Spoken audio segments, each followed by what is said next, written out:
జగన్మోహన్ రెడ్డి గారి నెల్లూరు పర్యటనకి కార్యకర్తలు గాని, జగన్మోహన్ రెడ్డి గారి అభిమానులు రాకుండగా రోడ్లు కూడా తవ్వారంటే ఒకసారి చూడండి. కూటమి ప్రభుత్వం ఏ విధంగా జగన్మోహన్ రెడ్డి గారి అభిమానులను అడ్డుకోవడానికి, ఆయన చూడడానికి వస్తున్న అభిమానులను అడ్డుకోవడానికి ఎంత ప్రయత్నం చేస్తుంది అనేది ఈరోజు నెల్లూరు టౌన్లో జరిగిన సన్నివేశాలు చూస్తే మీకు తెలుస్తుంది. ఎంత సీరియస్గా కూటమి ప్రభుత్వం జగన్మోహన్ రెడ్డి గారికి వస్తున్న ప్రజాదరణని బ్రేక్ చేయాల్సిందే అని కంకణం కట్టుకుని ఉన్నారు వాళ్ళు.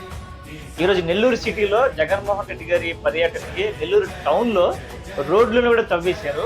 అలాగే నెల్లూరు చుట్టుపక్కల ఉన్న పొలాలు గట్లు కానీ షార్ట్ కట్స్ రోడ్స్ ఏదైతే ఉంటాయో ఆ రోడ్స్ని కూడా కొక్లైన్ యూజ్ చేసి మధ్యలో రోడ్స్ని తవ్వేయడం జరిగింది. అంటే చూడండి, జగన్మోహన్ రెడ్డి గారి అభిమానులు ఏదో విధంగా ఎన్ని బార్గేట్లు పెట్టినా, ఎన్ని చెక్ పోస్టులు పెట్టినా జగన్మోహన్ రెడ్డి గారిని చూడడం కోసం షార్ట్ కట్స్ తో పొలాల గట్ల మీదుగా రావడం మనం గతంలో పొదిలి పర్యటన కానీ ఇంకా ఇతర పర్యటనలు మనం ఎవిడెన్స్ తో పాటు మన వీడియోస్ లో చూపించడం జరిగింది. కానీ ఈసారి మాత్రం నెల్లూరు ఎస్పీ గాని, నెల్లూరు పర్యటనలకి వచ్చిన సిబ్బంది కానీ చాలా స్ట్రిక్ట్ గా కొత్త వ్యూహాలు రచించి ఏదో విధంగా అడ్డుకట్టి చేయాల్సిందే, జగన్మోహన్ రెడ్డి గారికి అభిమానులు ఆపాల్సిందే అని చెప్పి చాలా సీరియస్ గా ప్రయత్నించినా సరే ఈసారి కూడా ఎక్కడా కూడా అభిమానులు రాకపోవడం కానీ, అభిమానులు ఆగిపోవడం కానీ ఎక్కడా జరగలేదు. అయితే నెల్లూరు టౌన్ లో జగన్మోహన్ రెడ్డి గారి అభిమానుల మీద లాఠీ చార్జ్ కూడా చేయడం జరిగింది. యాక్చువల్ గా జగన్మోహన్ రెడ్డి గారు నెల్లూరు పర్యటనకు రావడం రీజన్ ఏంటంటే కాకాని గోవర్ధన్ రెడ్డి గారిని పరామర్శించాలి. దాని తర్వాత ప్రసన్న కుమార్ రెడ్డి ఇంటికి వెళ్ళి ప్రసన్న కుమార్ రెడ్డి గారిని అలాగే వాళ్ళ అమ్మగారిని పరామర్శించాలి అని చెప్పి నెల్లూరు టూర్లో ప్రధానమైన పాత్ర.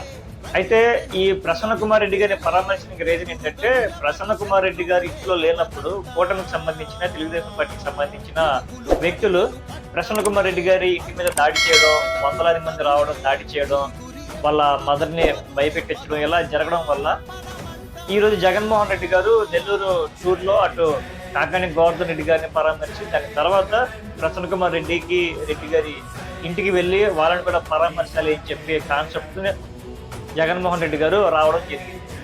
సో నెల్లూరు పర్యటనకి దాదాపుగా 2,000 నుండి 3,000 మంది జగన్మోహన్ రెడ్డి గారికి సెక్యూరిటీ కాదండి, జగన్మోహన్ రెడ్డి గారి చూడటానికి ఎవరైతే అభిమానులు వస్తారో వాళ్ళు రాకుండా ఆపడానికి కూటమి ప్రభుత్వం ఏర్పాటు చేసిన పోలీస్ బందోబస్తు కేవలం వాళ్ళ కోసం, జగన్మోహన్ రెడ్డి గారి గురించి కాదు.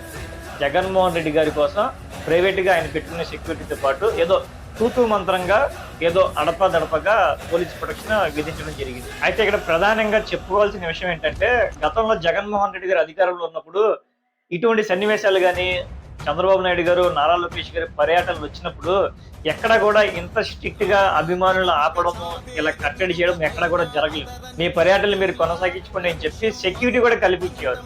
కానీ సిబిఎన్ గారు అధికారంలోకి వచ్చిన తర్వాత కంప్లీట్ గా రివర్స్ గా కనిపిస్తుంది. జగన్మోహన్ రెడ్డి గారి పర్యటనలు అడ్డుకోవడం, జగన్మోహన్ రెడ్డి గారికి వస్తున్న ఆదరణ, ప్రజాదరణ చూసి, అభిమానులు చూసి వాళ్ళని ఏదో విధంగా ఆపాలని చెప్పి కూటమి ప్రభుత్వం స్టార్టింగ్ నుంచి ఇప్పటి వరకు ఏ విధంగా ప్రయత్నాలు చేస్తున్నారో కళ్ళకు కట్టినట్టుగా వాళ్ళు వ్యవహరించే వ్యవహారం క్లియర్ గా కనిపిస్తుంది. అదే రేపు జగన్మోహన్ రెడ్డి గారు అధికారంలోకి వస్తే సిబిఎన్ గారు, నారా లోకేష్ గారి పర్యటనలోకి ఈ విధంగా బ్రేక్ చేస్తే మీకు ఎలా ఉంటుంది? మీకు ఎలాగో జనాలు రారనుకొని ఎలాగో మనం పర్యటనలు పెట్టం కదా, పర్యటనలు పెట్టినా సరే మనకి ఎలాగో జనం రారు అని చెప్పి కాన్సెప్ట్ తో మీరు ఫిక్స్ అయిపోయి ఈ విధంగా బిహేవ్ చేస్తున్నారు అనేది రాజకీయంగా, పొలిటికల్ గా వస్తున్న డౌట్ ఇది. ఏదైనప్పటికీ జగన్మోహన్ రెడ్డి గారిని అడ్డుకోవాలి, జగన్మోహన్ రెడ్డి గారి అభిమానుల్ని, కార్యకర్తల్ని ఏదో విధంగా ఇబ్బంది పెట్టాలి అనే కాన్సెప్ట్ తో జగన్మోహన్ రెడ్డి గారి పర్యటనల్ని కూటమి ప్రభుత్వం ఏదో విధంగా అడ్డుకోవడానికి ట్రై చేస్తూ వస్తుంది.